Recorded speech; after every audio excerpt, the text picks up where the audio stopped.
So in those circumstances, I withhold my judgment because I've seen enough crowds in Uganda to know that it takes more to translate crowds into votes. I am impressed by the impact that Honorable Kyagulanyi has had on the Ugandan political scene. He has brought his star power into politics. He has awakened up many young people who had become indifferent to politics, and potentially that can close the gap with which Museveni has been winning, which is about 2 million votes. All we need is to add 2 to 3 million extra votes and to ensure that there is a higher voter turnout. So his performance is obviously very impressive. Now, it's not for me to say whether it is enough to win, because to win you need more than 50%. And in an environment like Uganda, where we have an electoral commission that lacks independence, where many times the security forces interfere with the elections, and where there's a lot of bribery from all corners, there are distortions. So you never actually know a candidate's true weight in an election because the situation is abnormal. But I believe Honorable Kyagulanyi is within his rights to step forward. And I'm happy he has stepped forward because this is a struggle for the Ugandan people. It is not my struggle. It is not Kano Besige's struggle. It is not Robert Kyagulanyi's struggle. It is not General Muntu's struggle. It is a struggle of the Ugandan people. And DP has been in this struggle since 1954. And we have never pretended that it is our struggle. It is a struggle of the Ugandan people. And that struggle requires leadership. Mark my words, not a leader, but leadership. It requires leadership. So the challenge is for those who want change to come together and form the team.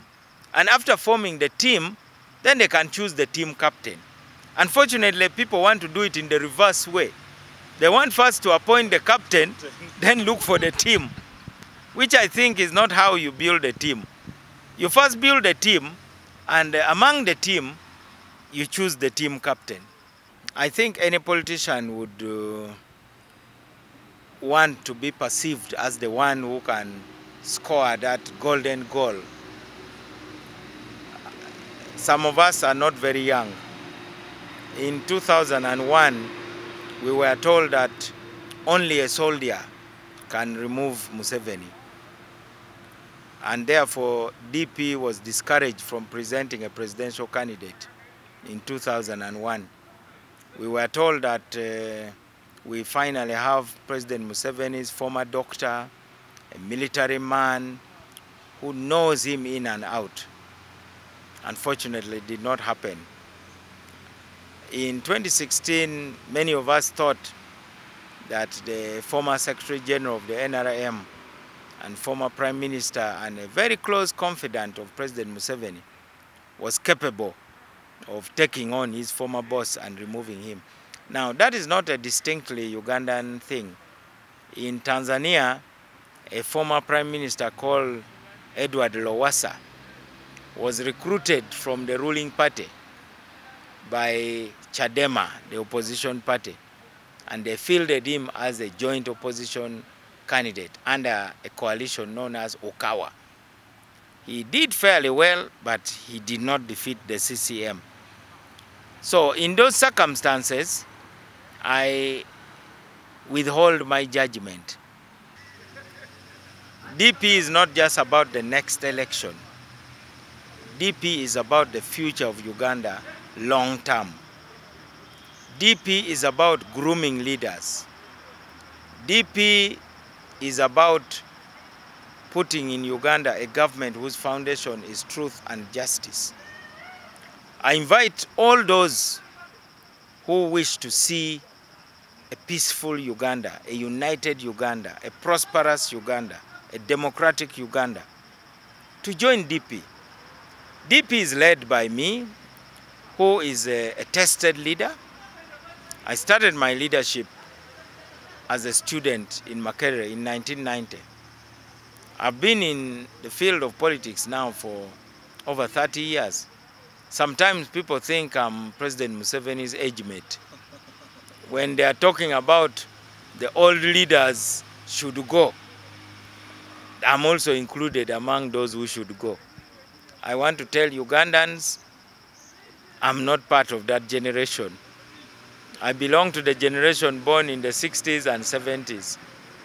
President Museveni and his team belongs to the generation born in the 40s and 50s. And behind us, there is the Chagulanyi generation born in the 80s and 90s. And behind them, there's the generation born after the year 2000. Our generation is the most educated. We have the best qualifications. And our duty now is to be the bridge between the Museveni generation and the Chagulanyi generation. A bridge may be the smallest part of the road, but it is indispensable. I call upon Uganda not to ignore my generation, which is the bridge that can take you to a better future. Do not just try to jump across the river. Use us. We are the bridge. Because we are the ones who suffered most under Idi Amin. We suffered when the Luwero War was going on. And we came of age just as Museveni was coming into power.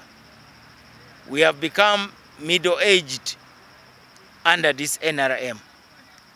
Do not dump our experience. Uganda needs our experience so that it can have a better future.